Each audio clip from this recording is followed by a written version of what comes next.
The more desires you have, the more restless your mind and the greater the calamities.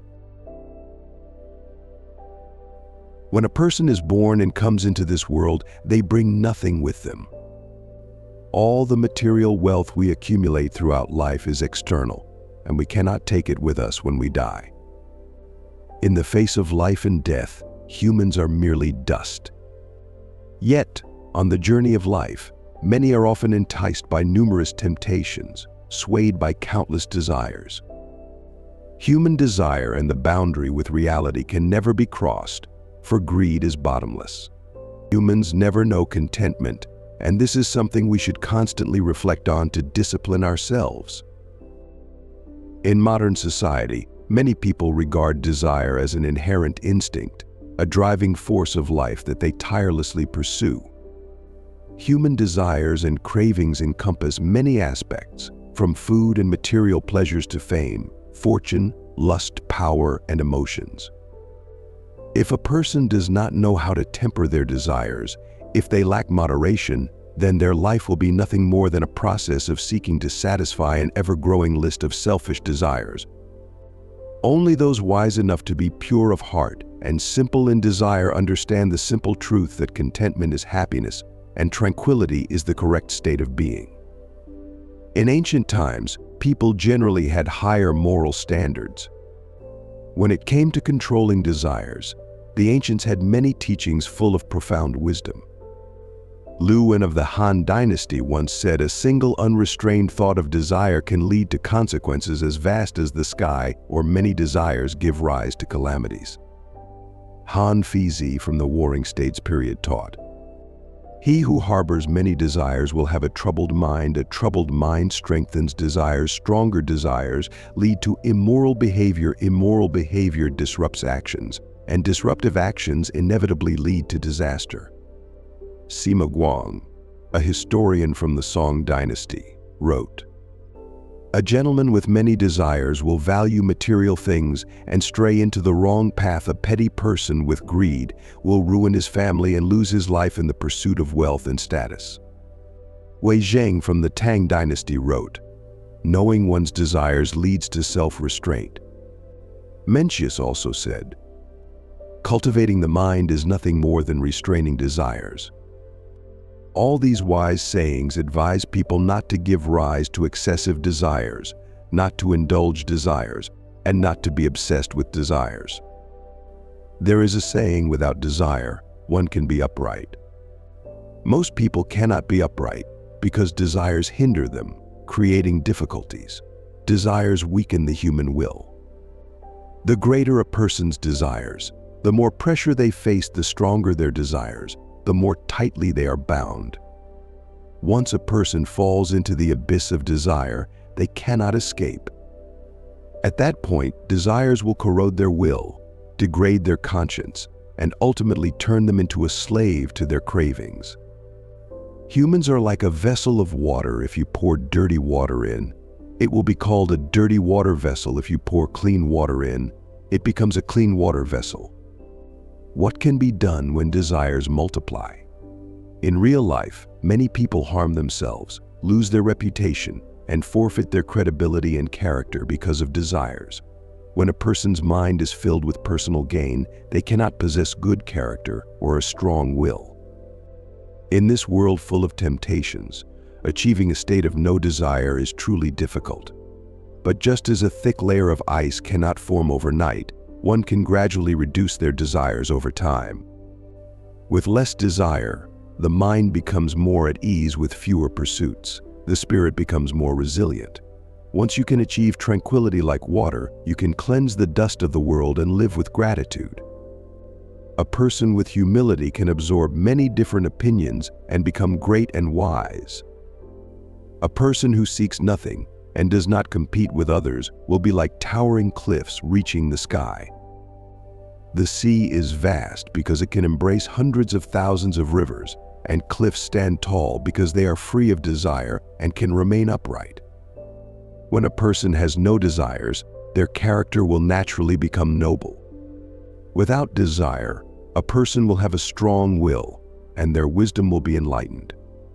When not driven by personal gain, one can find direction in this bewildering world, staying rational and maintaining a clear mind amidst all temptations. Without desire, one can be upright is a lofty spiritual state. A person who is without desire will have peace of mind, and their character will be like pine or cypress trees, standing tall in the world, unshaken by storms and dark clouds. A story of desire leading to disaster. Story 1. A monk came running out of the forest in a panic and happened to encounter two very close friends taking a walk by the woods. They asked the monk, "What has you so alarmed?" The monk said, "It's terrible. I found a pile of gold in the forest." The two friends couldn't help but exclaim, "You're a fool. Finding gold is a good thing. How can you think it's terrible? We can't understand that." So they asked the monk, "Where did you find the gold? Show us." The monk replied, "Something so evil, aren't you afraid? It will consume a person." The two friends dismissed his words and said aggressively, "We aren't afraid, just show us where it is." The monk said, "It's under the tree at the edge of the forest to the west." The two friends immediately went to the spot the monk had pointed out and indeed found the gold. One of them said to the other, "That monk is truly foolish. This gold, which everyone craves, is right before our eyes, yet he calls it a man-eating monster." The other nodded in agreement. They then discussed how to move the gold back home. One of them said, "It's not safe to move it during the day, let's wait until night. I'll stay here and watch over it while you go back and bring some food. We'll eat, and then, when it gets dark, we'll move the gold home." The other agreed and did as his friend suggested. The one who stayed behind thought, "How wonderful it would be if all this gold belonged to me alone. When he comes back, I'll use a wooden stick to kill him, and then all the gold will be mine." When the friend returned to the forest with food, the other hit him from behind with a stick, killing him instantly. He then said, "My friend, it was the gold that forced me to do this." Afterward, he grabbed the food his friend had brought and devoured it. Soon after, he began to feel very uncomfortable, as if his insides were burning. At that moment, he realized he had been poisoned. Before he died, he said, "The monk was right after all." Story 2. There was a famous artist who wanted to paint both Buddha and a demon, but couldn't find the right models. His imagination couldn't conceive the image of Buddha, so he was very worried. One day, by chance, he saw someone with a captivating aura. The artist asked this person to be his model, promising a generous reward. The artist's work, once completed, caused a sensation in the region.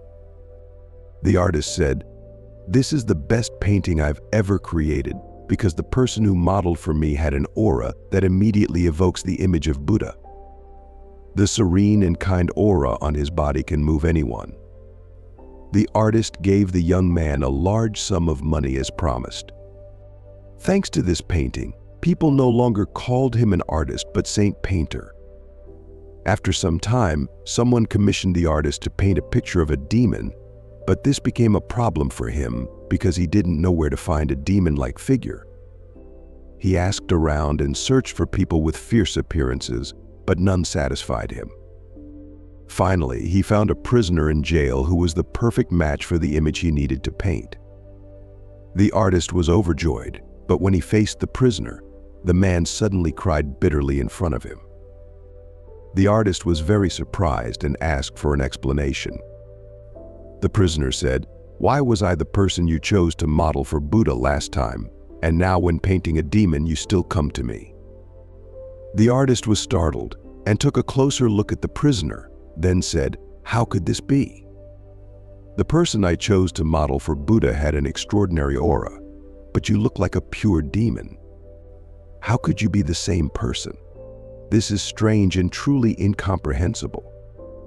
The prisoner, full of sorrow, said, "It was you who turned me from Buddha into a demon." The artist said, "Why do you say that? "I haven't done anything to you." The person replied, "Ever since I received the money you gave me, I went to indulge in pleasure-seeking places, spending lavishly. Later, when all the money was gone, I had already grown accustomed to that lifestyle. And my desires had been awakened to the point where I couldn't control them anymore. So I started robbing people and even committed murder. As long as I could get money, there was no evil I wouldn't do. And this is how I ended up in my current state." Upon hearing these words, the artist was deeply moved and terrified by how quickly human nature can change under the influence of desire. He lamented how fragile people are in the face of temptation. Feeling guilty, he threw his paintbrush to the ground and never painted another picture again. Once a person falls into the trap of pursuing material desires, it's easy to lose oneself, and escaping from it becomes an exceedingly difficult goal. Therefore, human nature cannot coexist with greed. Thank you for watching. If you found this video insightful, don't forget to hit the like button and subscribe to our channel for more thought-provoking content. We love hearing from you, so drop a comment below with your thoughts or any questions you have. Your feedback helps us create better content for you. See you in the next video.